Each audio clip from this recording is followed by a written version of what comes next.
Hi అండి. అందరికీ నమస్కారం. నా పేరు డాక్టర్ హైమావతి. ఈరోజు నేను ఒక చిన్న విషయం మీతో షేర్ చేసుకుందామని ఈ వీడియో చేస్తున్నాను.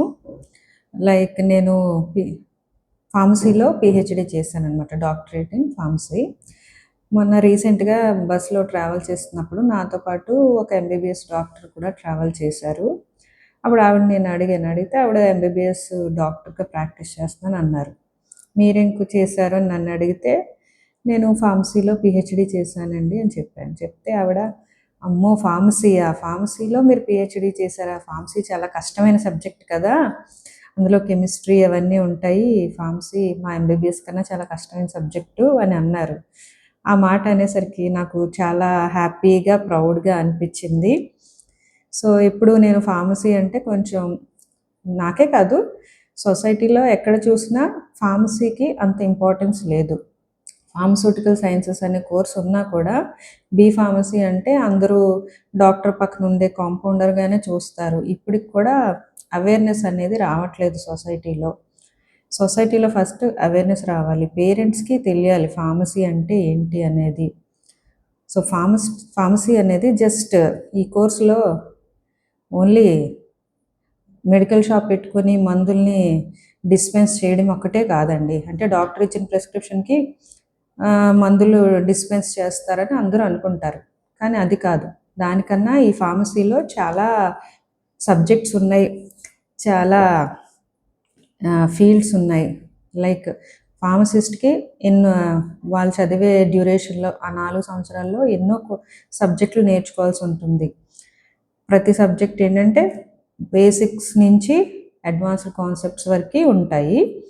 అండ్ ఈ కోర్స్‌లో వాళ్ళకి మెడిసిన్ అనేది ఎలా తయారు చేయొచ్చు, ఎలా తయారు చేయాలి, ఎందులో ఏ వాల్యూస్ ఉంటాయి. అంటే మొక్కల నుంచి కూడా మొక్కల్లో ఏ మెడిసినల్ ప్రాపర్టీస్ ఉంటాయి. అండ్ ఆ మెడిసినల్ ప్రాపర్టీస్‌ని ఎలా తీసుకొని దాన్ని మనం వాడే టాబ్లెట్‌గా కానీ, సిరప్‌గా కానీ ఎలా మార్చాలి అనేది నేర్చుకుంటారు ఈ కోర్స్‌లో. సో, రీసెర్చ్ అనమాట. మెయిన్‌లీ ఇదొక రీసెర్చ్ ఓరియెంటెడ్ ఫీల్డ్. సో, చాలా బాగా కష్టపడాలి. అండ్ ఎంత కష్టపడి సబ్జెక్ట్ గెయిన్ చేస్తే స్టూడెంట్స్‌కి ఫ్యూచర్ కూడా అంత బావుంటుందనమాట. సో, ఒక కొత్త మందును కనిపెట్టాలన్నా అండ్ ఉన్న మందు ఎలా పనిచేస్తుంది, దాన్ని ఎలా వాడాలి, వాడితే ఎలాంటి సైడ్ ఎఫెక్ట్స్ వస్తాయి, ఇలాగా చాలా సబ్జెక్ట్స్ ఉన్నాయి. చాలా కాన్సెప్ట్స్ ఉన్నాయి ఈ ఫార్మసీలో. అంతేకాని ఫార్మసీ అంటే జస్ట్ కాంపౌండర్ మాత్రం కాదు. ఆ కాలం పోయిందండి. ఇప్పుడు మనం ఉన్నాం లేటెస్ట్ అడ్వాన్స్డ్ ఇన్ఫర్మేషన్ టెక్నాలజీలో ఉన్నాం. ఇప్పుడు ఆర్టిఫిషియల్ ఇంటెలిజెన్స్ కూడా వాడుతున్నాం. మెషిన్ లాంగ్వేజ్ అంటున్నాం. సో, ఇప్పుడు ఈ అడ్వాన్స్డ్ కాన్సెప్ట్స్‌ని కూడా ఈ డ్రగ్ డిస్కవరీ ఫీల్డ్‌లో వాడుతున్నారనమాట.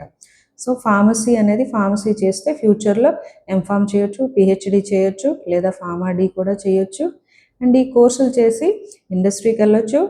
అండ్ సైంటిస్ట్‌గా కూడా అకాడమిక్ ఇన్‌స్టిట్యూషన్స్‌లో, యూనివర్సిటీస్‌లో ప్రాక్టీస్ చేయొచ్చు. సో, మెయిన్‌లీ ఫార్మసీ అనేది రీసెర్చ్ ఓరియెంటెడ్ ఫీల్డ్ అండి.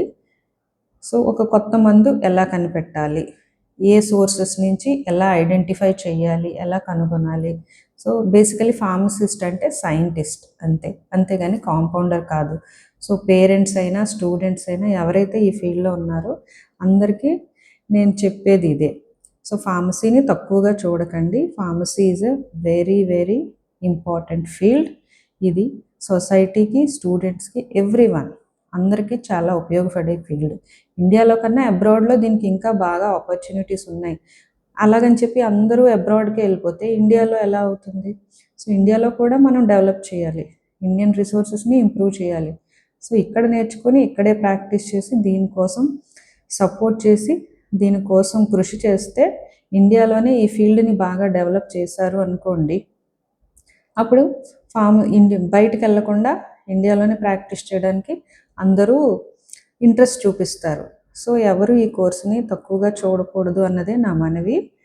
So, pharmacy is a research oriented field and be proud to be a pharmacist, and I am also proud to be a pharmacist. Thank you.